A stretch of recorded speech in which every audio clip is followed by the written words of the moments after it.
Brazil are through, and they are on course to win the group as well, because the other match between Switzerland and Costa Rica, they are still playing, and it's Switzerland 2, Costa Rica 2 in the 94th minute. Costa Rica have just scored a penalty to equalise. Brian Ruiz from the penalty spot, so the Swiss being held 2-2 by Costa Rica in Nizhny Novgorod. Brazil will win the group. Switzerland will be in second. Brazil will play Mexico next, and it's Switzerland against Sweden. Damien, you impressed with what you've seen from Brazil tonight? Yeah, I think they've upped it another level, Dara. Obviously, Serbia came back in as expected in the second half. They had a crack off them for 5-10 minutes, but Brazil weathered the storm and obviously finished the stronger there. The second goal obviously deflated them. But just with Brazil, you always feel they can score.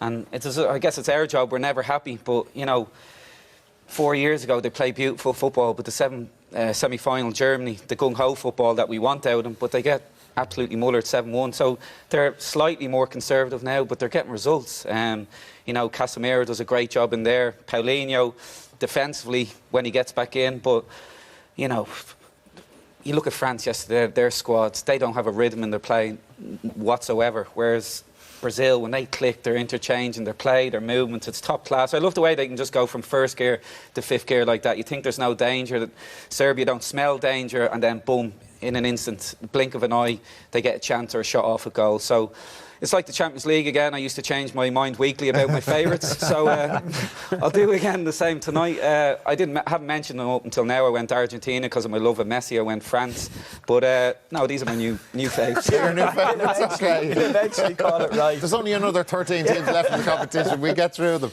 Switzerland, Costa Rica, by the way, has finished 2-2. Costa Rica, actually, with their 2 goals, all 32 teams, if you're into this sort of thing, all 32 teams have now scored at the World Cup. So Costa Rica taking a point from Switzerland, but Switzerland have gone through in second place, and as I mentioned, they will play Sweden. Keith, your instant reaction to what we've seen tonight. There's the group table, by the way, as it is finished up. Brazil top, Switzerland second, and confirmation of the 2 results there. Well, they were my favourites before the tournament. So you're sticking with them? And I'm going to stick with them. I think the biggest change on the Chichi has been they look a very well-drilled unit. It's not very Brazilian-like in the way they play at times, the way they drop off. He's even getting a tune out of the flair players at times. They seem to have an understanding of each other, how to defend deeper. They respect the opposition. The clean sheets record on the Chichi is phenomenal, 17 out of 24 games. So that will always give you a chance. So when you ally that to what they have on the pitch in an attacking sense, it's there for them. It really is there for them. And I should also say they're nowhere near it yet. I still think there's an extra couple of gears left in this team. Yeah, there's images from Nizhny Novgorod, an emotional Costa Rica coach, but Switzerland have gone through to the last 16 of the competition.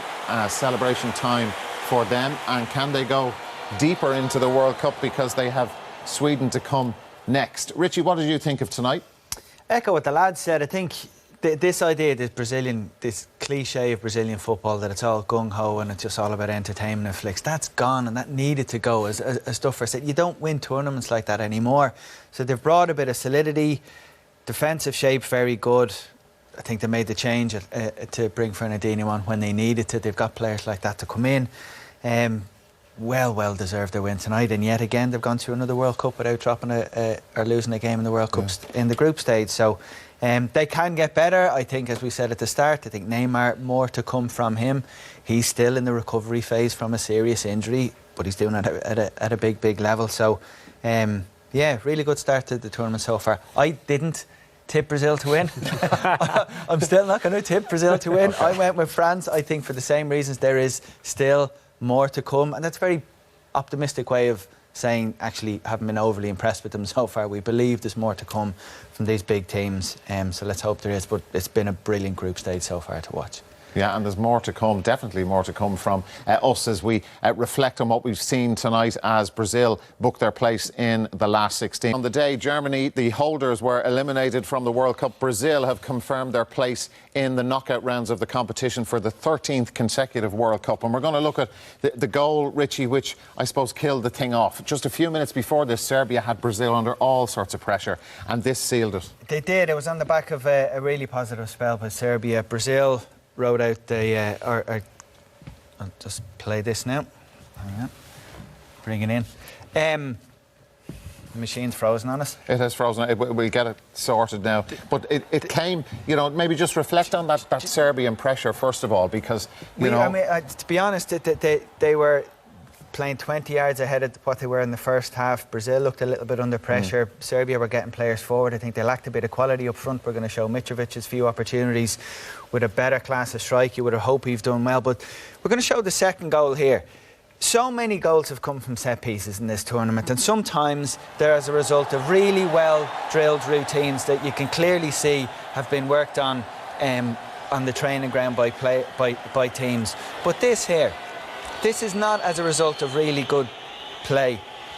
Two people I want to highlight here. First of all, Matic should have been picking up Thiago Silva, just completely abandons his responsibility. It's not because of clever movement. He wasn't bundled out of the way. No one else blocked him. He just switched off. I'm running on there, and then by the time he gets his header in, it's free header. Also, this is Mitrovic here. I won't bother highlighting him. Mitrovic here is blocking Miranda. He should have just held his position and stood firm so that if the ball gets in that area of the box, he can head it clear. He doesn't. He just focuses all his time on trying to wrestle him, which means he's now on the ground, which means Thiago Silva then has a free header there.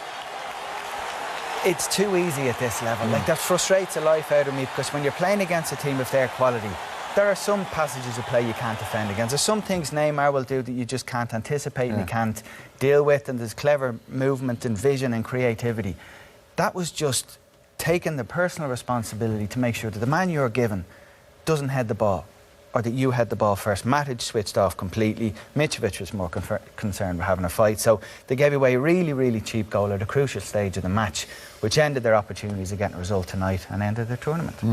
Keith, I don't want to be kind of picking on one player, but we'll focus on Matic, a massively experienced player, a really top quality player. We were talking off air about when he played against us in Dublin and how outstanding he was. But that little moment, like, are you surprised that a player of his calibre had that lapse in concentration in such a big game and at such an important time of the game? He's a leader for them. You would expect that from an inexperienced player. Maybe, don't take this the wrong way, Richie, an attacking player. The way that they could switch off, it's not natural to them. He's a holding, defence-minded midfielder, and he's huge for set pieces in a defensive capacity. And he's normally very, very good in terms of giving him a task. He goes and do it. He does it every time for Manchester United. He's so reliable. It's an avoidable goal, as Richie said. Every set piece he's ever been involved in defending, he's been given probably a man to mark. So it's not a role that's unfamiliar with him. If you're his height and you're a winger, you probably mightn't do it all the time, but he's done it every single game, numerous times, inexcusable. He's just lazy defending there. He never even lays a glove on him. He's the wrong side from the minute Neymar puts the ball down. So, I don't know, Jose must have given him a buzz early. He wants him home, because I can't think, it's such bad defending. Yeah, OK. Let us talk and reflect back on the goal from the first half, lads, and this Paulinho goal. And look, we mentioned about the stick that he gets from all quarters. Not just here, he gets it at home as well, but I'm sure he will have taken a lot of pleasure out of this, and so will his manager. Well, a lot of people have been talking in the last 10 days or so why he's always so high. He's too high, he's too high, he's too high. But this is why he's too high, because if he's too deep, he can't make these runs. And as we play it on here, listen, awful from the two Serbian centre halves, but absolutely top class run, and a finish that you probably wouldn't recognise him with. But yeah, listen, like I said, he makes them runs all the time. I watch him a lot. When Firmino came on the other day, those selfless runs, that's why I think Firmino can play in that role. He played the last 25 minutes against Costa Rica the other day with Jesus, and I thought they looked really dangerous. Obviously he likes Paulinho in there, he's got the legs to do it, and that is why. That's all I'm thinking. Why is he so high? That's why he's so high. From a Serbian point of view, again, avoidable. Two centre-halves getting dragged with one centre-forward, avoidable, communication, inexperience at the heart of the defence. Kostic was the left winger, tucking in on him. He can see Paulinho, he's aware of him. It's not as if he's 5-10 yards and he can't quite get there. Totally avoidable. He's been nailed, Paulinho. Absolutely nailed from pillar to post because everybody deems him not good enough. But we've all played with players that get criticism from the media, from pundits, whoever, but they provide a very good tool and they're a good foil and they allow certain other players to play better. Now look, I'm not as big as advocate by any stretch of the imagination. I would not have him in the team, but I can appreciate certain attributes that he brings to it that allow players to play better. But reading between the lines, even at Barcelona, I think he, from the outside for me, I think what are they doing signing him? But he's seemingly a really popular member of the squad and they must recognise what he does off the ball as well. But I said, you wouldn't think he's a Brazilian player or a Barcelona player, but he keeps getting in the team. Yeah, and the difference, say, Fernandinho won't do that. He won't get that far advanced. Yeah, correct. Fernandinho, listen, I love him. I'd even have him in ahead of Casemiro. But if you're going to play the two, yeah, Fernandinho can't make them runs a bit more. He's got the ability to play the ball, but he certainly wouldn't be that high. But then maybe you have your Coutinho up higher. But listen, it's an enviable job, the squad he has to pick. But I said he's the one name. I feel like we've been too hard and that keeps jumping out. Why is he playing? But listen, it's a top class goal tonight. Yeah, we're going to look at this period. It was probably from the 60th to the 63rd minute, right up until Brazil got their second goal, of Serbian pressure. And they really had Brazil on the rack for a while. Mitrovic, a couple of great chances. We're just going to have a look at this. You did. I think if you play against Brazil, you're never going to get an extended period in the game where you've got them under the cosh, but you're going to get some phase of play, and it's so important that you make opportunities count. This could have gone anywhere. It was a wild slash clearance from Miranda. Tadic and Rukavina link well here. On the right-hand side, we said they'd have danger from the wide areas. Poor play from the goalkeeper, and really fortunate to come back off Thiago Silva. Ball into the box again. Alisson here is not really sure what's happening. Mitrovic here, I think, generally speaking, I think they really lack a cutting edge up front. A better centre forward would have made more of these opportunities. But again, see how easily they got into the Brazil's box. Matic here, wild swinger, goes clear. I think this is the best opportunity. This is what we spotted before the game. We really bigged up their ability from wide areas.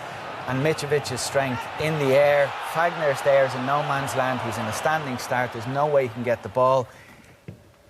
Player like that in that opportunity, with an opportunity like that, rather should have scored the goal. Yeah, like when you were watching that live, Keith, you were shouting at the TV, going, "He's got to score. He has to score." I've seen him so many times do it this year for Fulham, and he's prolific for Serbia, and that's the type of service he craves. The only criticism I have on them, a lot of them clips, they didn't commit enough body forward into the box. They were on the periphery of the 18-yard box. They were half an hour away from going out of the World Cup. I know the goal came soon after that, but they needed to do more. They had Brazil rattled for those 5-7 minutes, whatever it was. They had Brazil a little bit worried. They had to take advantage of that. And during that time, Damien, when, and I know it wasn't for very long, but while Brazil were defending, like they didn't look great. They were rattled, as Keith said. Yeah, you can say that, but listen, they weathered the storm. Thiago Silva's always big, obviously, for them, obviously with Paris Saint-Germain as well. Not even the interesting thing, even for team spirit, you always recognise him as the captain, but the Chiche, the whatever spirit he's building up there, he likes to pass the armband around game by game. But yeah, Serbia had a good crack off them. Listen, Brazil have tougher tests to come, but I think it was maybe more because of Serbia's cutting edge. It was lacking, like Keith said. But Brazil, again, clean sheet. Yeah, they were rattled for 5-10 minutes, but the second goal obviously killed them. Set pieces, I said, I think it's over 50% of goals now in the World Cup, which is an incredible stat. I don't think it's ever come close. Are coming from set pieces. So well done them, even though it was horrific defending from Matic. Yeah. We're going to look at the other chances that Brazil created in the second half. Talk us through these, guys. We're going to see them now.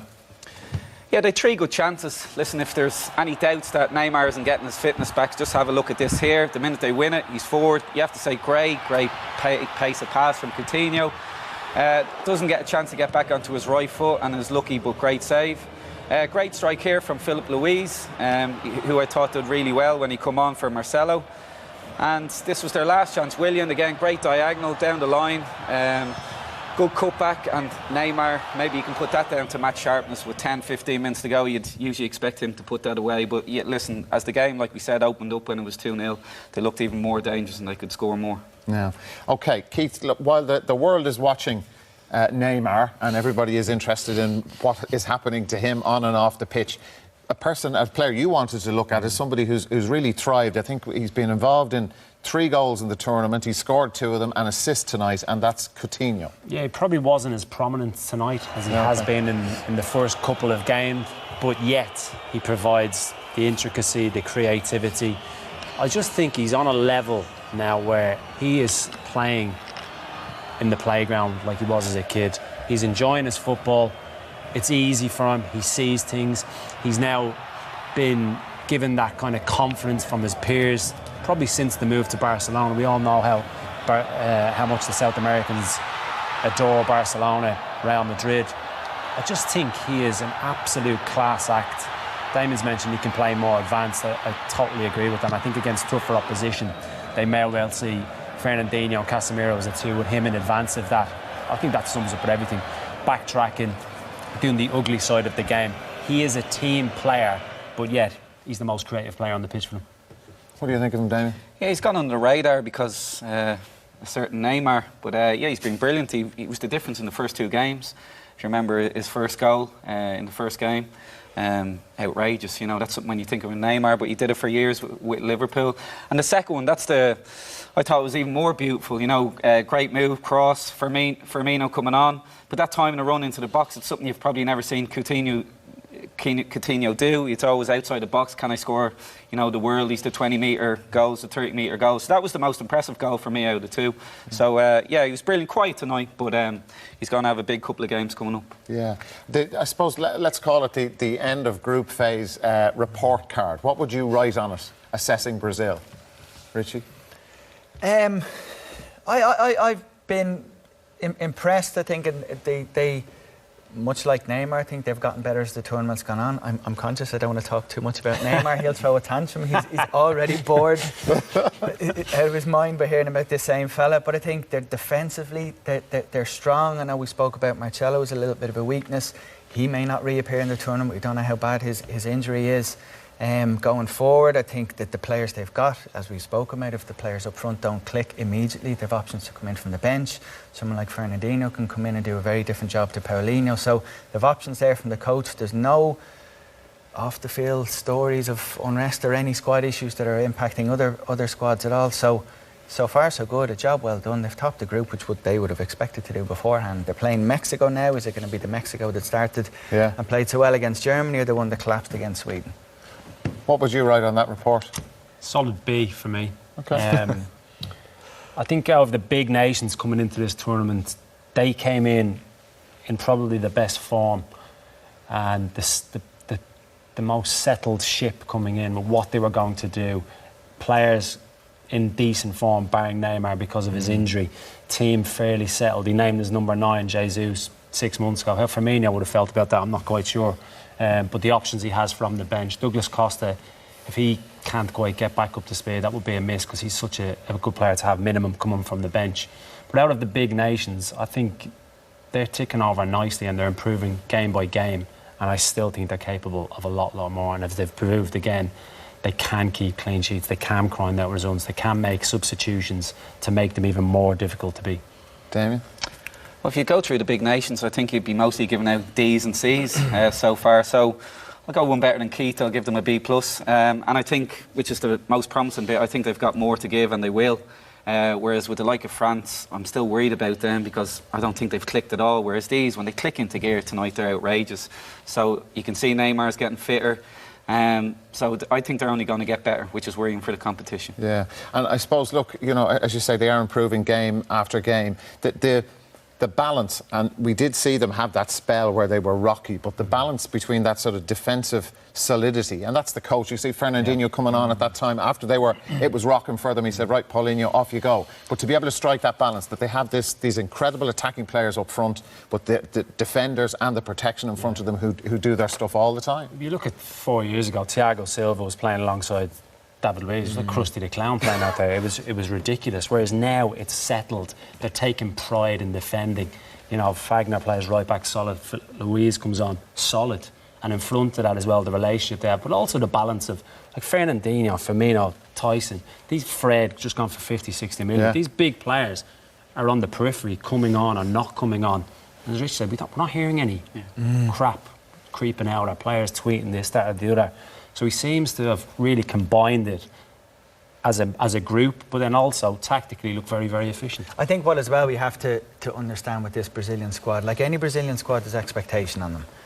But you have to factor in what happened 4 years ago. And Neymar mentioned that he got a lot of stick about the crying on the pitch in the last game, but it was the build-up and the weight of expectation. They all took a mauling from the media. Like we've in this country, we've no concept of what you can do in a football pitch to get the reaction that those players got then. Because we're not at that level, and something like that wouldn't impact a country like us in the way it did with them and their home style and all the rest of it. So I think you have to factor that in as well. And they're handling that reasonably well. Well, perhaps tears of joy for the Brazilian players tonight.